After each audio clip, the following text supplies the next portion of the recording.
Les additions, les soustractions de nombres relatifs, tout est clair. N'hésitez pas à me poser une question sur le forum s'il y a un exercice que vous n'avez pas compris. Parce que maintenant, on va s'attaquer aux multiplications et aux divisions de nombres relatifs. Je vous ai déjà raconté que les nombres relatifs sont apparus tard en Europe. Mais c'est un Européen, le flamand Simon Stevin, qui introduisit pour la première fois et qui écrivit pour la première fois la fameuse règle des signes que l'on va étudier aujourd'hui pour la multiplication des relatifs. Une élève m'avait dit un jour que pour se rappeler de cette règle, elle se rappelait de l'expression « les ennemis de mes ennemis sont mes amis ». On va voir maintenant de quoi il en retourne. Pour commencer, je vous rappelle que le nom qu'on donne au résultat d'une multiplication, c'est un produit. On va donc étudier le produit de deux nombres relatifs. Et la première question qu'il faut se poser, c'est « sont-ils de même signe ?» S'ils sont de même signe, alors c'est facile, le résultat sera de signe positif. Par exemple, plus 4 fois plus 7. Est-ce qu'ils sont de même signe? Oui. Le signe du résultat sera donc positif. On multiplie les valeurs. 4 fois 7, bien sûr, ça fait 28. On a le résultat, plus 28, qu'on écrira bien sûr 28. C'est la même chose si les deux sont négatifs. Est-ce qu'ils sont du même signe? Moins 3 fois moins 8. Oui, ils sont tous les deux négatifs. Donc le résultat sera positif. Pareil, on multiplie les valeurs. 3 fois 8, 24.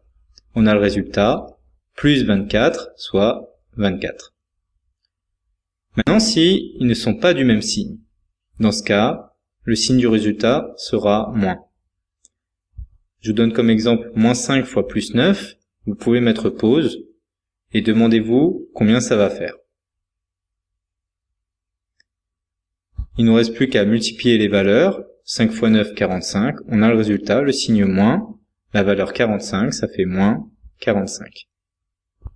Au final, il faut se rappeler de ce tableau.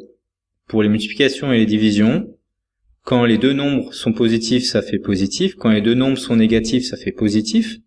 Par contre, quand il y en a un qui est positif, l'autre qui est négatif, ça fait moins, le résultat. Puisque pour les divisions, donc le résultat d'une division c'est un quotient, les règles sont exactement les mêmes. Je vous laisse regarder ce tableau, vous pouvez mettre pause, mais en gros, à gauche, est-ce qu'ils sont de même signe? Moins 27 divisé par moins 3, oui, ils sont de même signe, le résultat sera positif, on divise les valeurs, 27 divisé par 3, ça fait 9, le résultat, ça fait plus 9, c'est-à-dire 9. Et puis l'exemple de droite, moins 45 divisé par plus 9, est-ce qu'ils ont le même signe? Non, donc le résultat sera négatif, on divise toujours les valeurs, 45 divisé par 9, ça fait 5, on a le résultat, le signe moins, la valeur 5, et donc le résultat c'est moins 5. Alors, moins fois moins donne plus, les ennemis de mes ennemis sont mes amis. Moi je me rappelle plutôt comme ça. Si c'est le même signe pour une multiplication ou une division, alors c'est plus. Si c'est des signes différents, alors c'est moins. Et vous, qu'est-ce que vous préférez? N'oubliez pas d'allumer vos cerveaux.